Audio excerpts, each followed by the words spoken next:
Hi friends, എല്ലാവർക്കും സിദ്ധീസ് food ബുക്കിലേക്ക് സ്വാഗതം. ഇന്ന് ഞാൻ ചെയ്യാൻ പോകുന്നത് ഒരു സ്വീറ്റ് റെസിപ്പിയാണ്, പാൽ കൊഴുക്കട്ട. വളരെ എളുപ്പം ഈസി ആയിട്ട് ഉണ്ടാക്കാൻ പറ്റുന്ന ഒരു റെസിപ്പിയാണിത്. ഇനി ഞാൻ ചെയ്യാൻ നോക്കാം. അതിനായിട്ട് ഞാൻ ഇവിടെ എടുത്തിരിക്കുന്നത് 1 കപ്പ് ഇടിയപ്പ പൊടിയാണ്. അതിലേക്ക് 3 ടേബിൾ സ്പൂൺ നാളികേരം ചിരകിയത്, 1 ടേബിൾ സ്പൂൺ പഞ്ചസാര, ഒരു നുള്ളു ഉപ്പും കൂടി ചേർത്ത് നല്ലപോലെ ഒന്ന് കൈകൊണ്ട് മിക്സ് ചെയ്ത് കൊടുക്കാം. നാളികേരം നമ്മൾ പൊടിയിലേക്ക് തന്നെ ആഡ് ചെയ്യുമ്പോൾ നാളികേരത്തിൻ്റെ ഫ്ലേവർ ഒരുപാട് കിട്ടും. അതിന് വേണ്ടിയിട്ടാണ് പൊടിയിലേക്ക് നാളികേരം ആഡ് ചെയ്ത് കൊടുക്കുന്നത്. നല്ലപോലെ ഒന്ന് മിക്സ് ചെയ്ത് കൊടുക്കുക. ഇനി ഇത് കുഴച്ചെടുക്കാനായിട്ട് 1 കപ്പ് ഇടിയപ്പ പൊടിയിലേക്ക് 1.5 കപ്പ് വെള്ളമാണ് തിളപ്പിച്ചെടുക്കുന്നത്. ഇപ്പോൾ വെള്ളം ആഡ് ചെയ്യുന്നതിന് മുമ്പായിട്ട് ഈ മിക്സിൽ നിന്ന് 1 ടേബിൾ സ്പൂൺ ഞാനൊന്ന് മാറ്റി വയ്ക്കുന്നുണ്ട്. നമ്മൾ പാല് ഉണ്ടാക്കുമ്പോൾ അതിലേക്ക് ഒരു തിക്നെസ്സിന് വേണ്ടിയിട്ട് ആഡ് ചെയ്ത് കൊടുക്കാനായിട്ട് ഇതൊന്ന് മാറ്റി വയ്ക്കുന്നുണ്ട്. ഇനി നമുക്ക് ബാക്കിയുള്ള പൊടിയിലേക്ക് തിളപ്പിച്ച് വെച്ച വെള്ളം കുറച്ചായിട്ട് ഒഴിച്ച് നന്നായിട്ടൊന്ന് മിക്സ് ചെയ്ത് കൊടുക്കാം. ഒരുമിച്ച് ഒഴിക്കേണ്ട, കുറച്ചായിട്ട് ഒഴിച്ചാൽ മതി.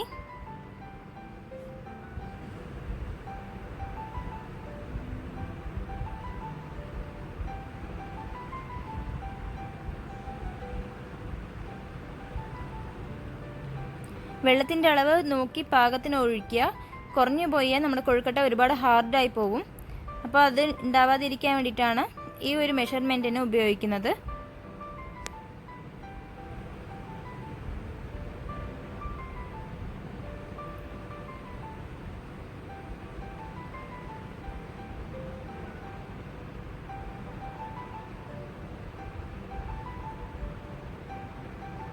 നല്ലപോലെ മിക്സ് ചെയ്തെടുത്തിട്ടുണ്ട്. ഇപ്പോൾ കാണുമ്പോൾ കുറച്ച് വെള്ളമുള്ള പോലെ തോന്നും, പക്ഷേ നമ്മളിതൊരു 5 മിനിറ്റ്സ് വെച്ചതിന് ശേഷം വീണ്ടും ഒന്ന് കൈ ഉപയോഗിച്ച് കുഴച്ചെടുക്കുന്നുണ്ട്. ചൂടൊന്ന് മാറിയതിന് ശേഷം കൈ കൊണ്ട് കുഴച്ചെടുക്കുക.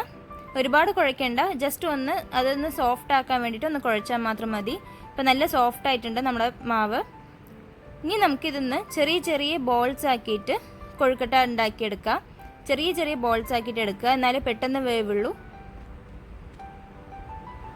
ഈ ഒരു സൈസിൽ തന്നെ എടുക്കാൻ ശ്രമിക്കുക. ഇതിലും കുറഞ്ഞാലും കുഴപ്പമില്ല, കൂടാതെ ഇരുന്നാൽ മതി.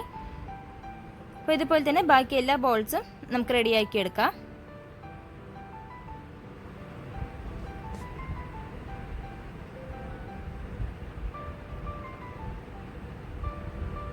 അപ്പോൾ നമ്മുടെ ബോൾസ് എല്ലാം റെഡി ആയിട്ടുണ്ട്. ഇനി ഇതൊന്ന് മാറ്റി വയ്ക്കാം. നമുക്ക് ഈ പാൽ കൊഴുക്കട്ടയിലേക്ക് യൂസ് ചെയ്യുന്ന പാൽ എങ്ങനെയാണ്, അതിൻ്റെ റേഷ്യോ എങ്ങനെയാണെന്ന് നോക്കാം. ഇത് 1 കപ്പ് നല്ല തിക്കായിട്ടുള്ള തേങ്ങാപ്പാലാണ് എടുത്തിരിക്കുന്നത്. ഈ കപ്പിൻ്റെ അതേ അളവിന് 1.5 കപ്പ് രണ്ടാം പാലും പിന്നെ 1/2 കപ്പ് സാധാരണ പാലുമാണ് ഉപയോഗിച്ചിരിക്കുന്നത്. ഇനി നമുക്ക് ഉണ്ടാക്കാൻ തുടങ്ങാം. ആദ്യമേ ഞാനിവിടെ രണ്ടാം പാൽ ഒഴിച്ചു കൊടുക്കുന്നത്.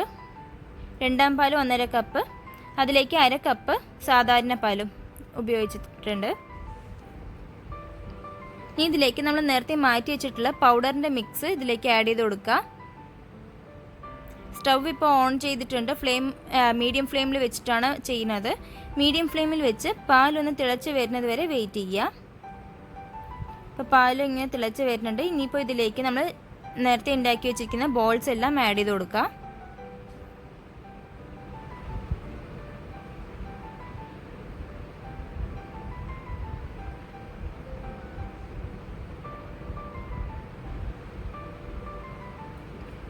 ഇനി നമുക്ക് ഇതൊന്ന് ജസ്റ്റ് ഒന്ന് ചെറുതായിട്ടൊന്ന് ഇളക്കി വിട്ടാൽ മതി. കാരണം നമ്മുടെ ആ ബോൾസ് ഒന്നും ഉടഞ്ഞു പോവാത്ത രീതിക്ക് ഒന്ന് ചെറുതായിട്ടൊന്ന് മിക്സ് ചെയ്ത് കൊടുക്കുക. ഒരു മീഡിയം ടു ലോ ഫ്ലെയിമിൽ ഒരു 15 മിനിറ്റ് വെച്ച് ഇതൊന്ന് വേവിച്ചെടുക്കാം. ഇടയ്ക്കിടയ്ക്ക് ഒന്ന് ഇളക്കി കൊടുക്കുക, അല്ലെങ്കിൽ ചിലപ്പോൾ അടി പിടിച്ചു പോവും. ഇപ്പോൾ ഒരു 15 മിനിറ്റിന് ശേഷം ഞാൻ ഇതിലേക്ക് ഒരു 1/4 കപ്പ് പഞ്ചസാരയും കൂടി ആഡ് ചെയ്ത് കൊടുക്കുന്നുണ്ട്. ഇനി നമുക്ക് മീഡിയം ഫ്ലെയിമിൽ തന്നെ വെച്ച് പഞ്ചസാര അലിയുന്നത് വരെ കുക്ക് ചെയ്തെടുക്കാം. നമ്മുടെ ബോൾസൊക്കെ ഏകദേശം ഒന്ന് വെന്ത് വന്നിട്ടുണ്ട്. ഇനി നമുക്ക് പഞ്ചസാര ഒന്ന് അലിഞ്ഞാൽ മതി.